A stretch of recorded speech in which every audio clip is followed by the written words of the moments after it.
तो नमस्कार, मेरा नाम वर्तिका है और मैं पटना बिहार की रहने वाली हूँ। मेरा पैतृक गांव जो है वो बक्सर है, महदा बक्सर। और मैंने अपनी पढ़ाई यहीं पटना रहकर की है। ईशान इंटरनेशनल गर्ल्स स्कूल से मैंने अपनी 10वीं की है और 12वीं मैंने नॉटर डेम एकेडमी से कंप्लीट की है। उसके बाद मैंने अपनी ग्रेजुएशन 2021-24 बैच से पटना वुमेंस कॉलेज से ही की है, यहाँ पर पॉलिटिकल साइंस ऑनर्स। उसके बाद मैं अपना मास्टर्स जो है वो डिस्टेंस लर्निंग से कर रही हूँ, सोशोलॉजी ऑनर्स में, और दिल्ली से। और उसके साथ ही मैं यूपीएससी की भी तैयारी कर रही हूँ। जैसे कि मोदी जी हमारे देश में हर साल 2019 में ये शुरू हुई थी, वो हर साल युवा संसद करके एक प्रोग्राम करवाते हैं। नेशनल लेवल वो एक प्रोग्राम है। तो उसमें हजार बच्चे जो हैं वो पार्टिसिपेट करते हैं इस प्रोग्राम में। तो क्या हुआ कि इस बार हमारा जो नेशनल यूथ पार्लियामेंट है वो इस बार विकसित भारत पार्लियामेंट हो चुका था, क्योंकि इस बार नई चीज़ें अडॉप्ट की गई हैं इस प्रोग्राम के लिए। तो इसमें क्या होता है कि हर साल 1000 बच्चे जो हैं वो इसमें अप्लाई करते हैं। इसमें 3 राउंड्स होते हैं। सबसे पहले एक स्क्रीनिंग राउंड होता है। तो जैसे कि मैं बिहार के रहने वाली हूँ तो मैं इस कॉन्टेक्स्ट में बताती हूँ कि बिहार में 1000 बच्चे जो हैं वो अप्लाई करते हैं स्क्रीनिंग के लिए। और पूरे बिहार को नोडल डिस्ट्रिक्ट में बांट दिया जाता है, ग्रुपिंग्स कर दी जाती है हर डिस्ट्रिक्ट की। हर ग्रुप में 3 से 4 डिस्ट्रिक्ट रहते हैं। जैसे कि हमारा जो डिस्ट्रिक्ट था वो पटना नोडल डिस्ट्रिक्ट था, और वहाँ एक डीवाईओ ऑफिसर करके हमारे पमीर सर हैं। तो हर नोडल के एक ऑफिसर होते हैं, उनको आप कंसल्ट कर सकते हैं अगर कोई भी प्रॉब्लम है तो।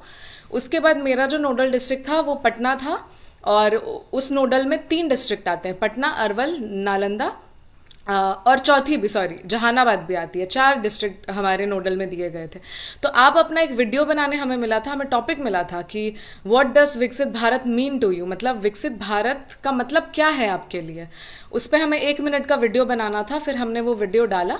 उसके बाद वो स्क्रीनिंग के लिए जाती है। 1000 बच्चे अप्लाई करते हैं उसके लिए। उसके बाद आपका रिजल्ट आता है जिसमें आपके नोडल में 100 बच्चे या फिर 105 बच्चे सिलेक्ट होते हैं। मेरे में 105 बच्चे के अराउंड सिलेक्ट हुए थे।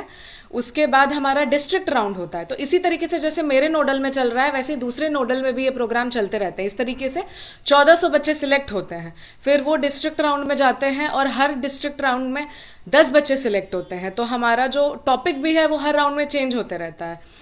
तो जैसे हमारा टॉपिक जो था वो डिस्ट्रिक्ट राउंड के लिए वो भी चेंज हो गया था।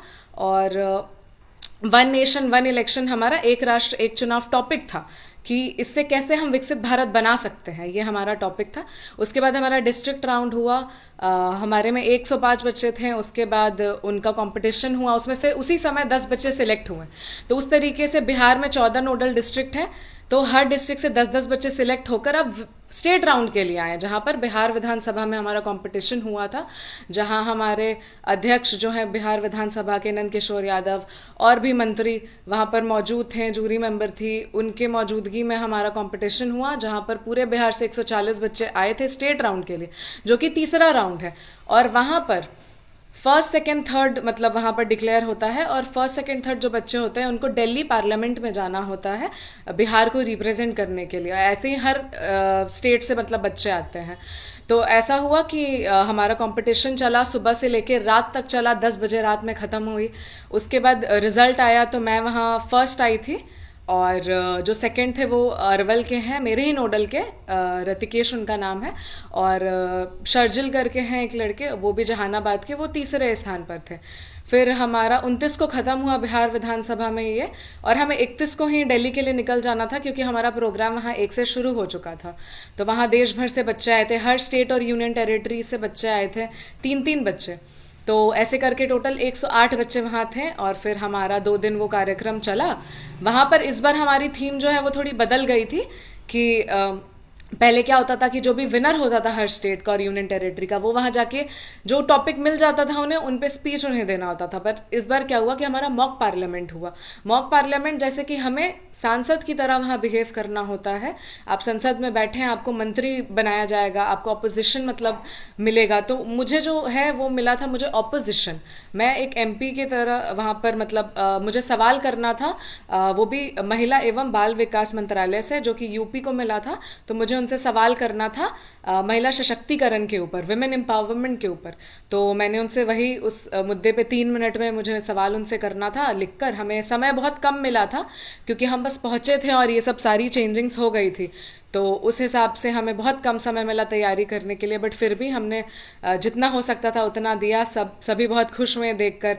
उसके बाद हम तीनों ने, इस बार हम तीनों को मिला मौका। सबसे बड़ी बात है कि पहले सिर्फ एक को मौका मिलता था जो विनर होता था, इस बार हम तीनों को मौका मिला बोलने का। और हमने बहुत ही अच्छे से, जो भी हो सकता था, हमने बहुत अच्छे से रिप्रेजेंट किया बिहार को वहाँ पर। और 2 दिन कार्यक्रम चला, वहाँ बहुत देश भर से लोग आए, उनसे हमारी इंटरेक्शन हुई, बात।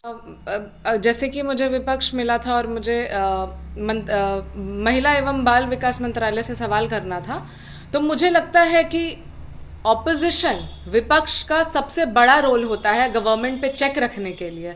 क्योंकि किसी भी देश में, अगर आप जैसे एग्जाम्पल लीजिए, चाइना का मैं आपको देती हूँ, वहाँ सिर्फ 1 पार्टी सिस्टम चलती है, तो वहाँ मतलब आपको अधिकार ही नहीं है सवाल करने का। वहीं पर अगर हम अपने भारत में देखें तो हमें ये राइट मिली है कि हम पार्टी बना सकते हैं और हम मतलब पार्लियामेंट में या फिर लेजिस्लेटिव असेंबली में जाकर वहाँ पर हम सीट जीत कर वहाँ सरकार से सवाल कर सकते हैं कि आप जो भी कर रहे हैं, आपका जो भी कार्य है, तो आप उसमें, जैसे अगर बजट ही पेश होती है तो सरकार को ये बताना पड़ता है कि आप कहाँ पर कितने पैसे लगा रहे हैं, क्यों लगा रहे हैं।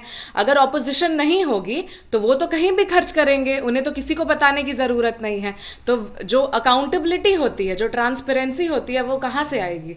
वो ऑपोजिशन जब रहेगी तभी ये ट्रांसपेरेंसी और अकाउंटेबिलिटी आएगी, रिस्पॉन्सिबिलिटी आएगी है कि हाँ, आपको किसी को जवाब देना है, आपको देश को जवाब देना है, आपको जो संसद भवन में बैठे हैं लोग उनको जवाब देना है। तो एक डर बना रहता है।